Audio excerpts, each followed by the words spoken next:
கேழ்வரகு ரொட்டி நைட் டின்னருக்கு. இது சிமிலி உருண்டை. ரெண்டும் ஒரே மாவில் செஞ்சிடலாம். கேழ்வரகு மாவை கொஞ்சமாக உப்பு போட்டு பிசைஞ்சிக்கிட்டு பாதி தனியாக எடுத்து வச்சுருங்க. உங்களுக்கு உருண்டைக்கு தேவையானது இனிப்பு ரொம்ப பிடிக்கணும், நிறைய எடுத்துக்கலாம். மீதி மாவில் முருங்கைக்கீரை, வெங்காயம், பச்சை மிளகா, உப்பு போட்டு நல்லா உங்களுக்கு தேவையான அளவு உப்பு போட்டு மிக்ஸ் பண்ணி இந்த மாதிரி அடை தட்டிக்கணும். உப்பு கம்மியாக போட்டு எடுத்து வச்ச சிமிலி உருண்டை மாவும் இதே மாதிரி தான் அடை தட்டி 2 பக்கமும் சுட்டு எடுத்து சூட்டோடு பிச்சு போட்டு இந்த மிக்ஸி ஜாரில் போட்டிங்கன்னா வேர்க்கடலையும் வெல்லமும் தூள் பண்ணி போட்டு ஒரு சுற்றிட்டு அதுக்கப்புறம் இந்த அடையை பிச்சு போட்டு சுற்றுனீங்கன்னா உதிராக விழும். அதை இப்படி எடுத்து பிடிச்சிங்கன்னா கெட்டியாக வரும். இந்த மாதிரி பிடிச்சி உருண்டையாக வச்சுக்கணும்.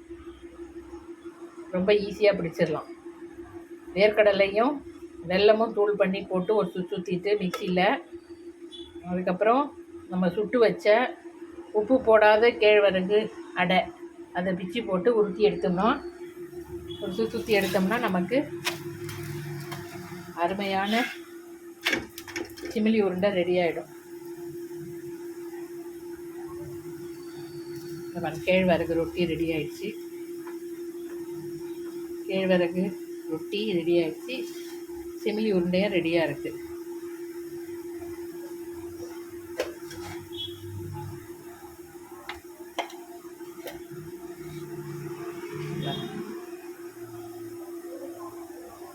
நம்ம சூப்பராக இருக்கும். ஹெல்த்தியான டிஷ்ஷு. குழந்தைங்களுக்கு இந்த சிமிலி உருண்டை செஞ்சு கொடுங்க.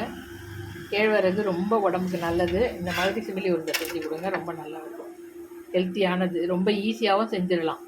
இதே மாதிரி தான் ப்ளெயினாக ரொட்டி சுட்டுட்டு கொஞ்சம் எண்ணெய் ஊற்றி 2 பக்கமும் திருப்பி போட்டு சுட்டு எடுத்து அந்த சூட்டோடு நம்ம ஏற்கனவே பூரணம்லாம் பண்ணுவோம்ல, கொழக்கட்டைக்கு பூர்ணம் பண்ணுற வேர்க்கடலை பூர்ணம் மாதிரி பண்ணிவிட்டு அதிலே போட்டு சுற்றி எடுத்திங்கன்னா இந்த மாதிரி உருண்டை பிடிச்சிடலாம்.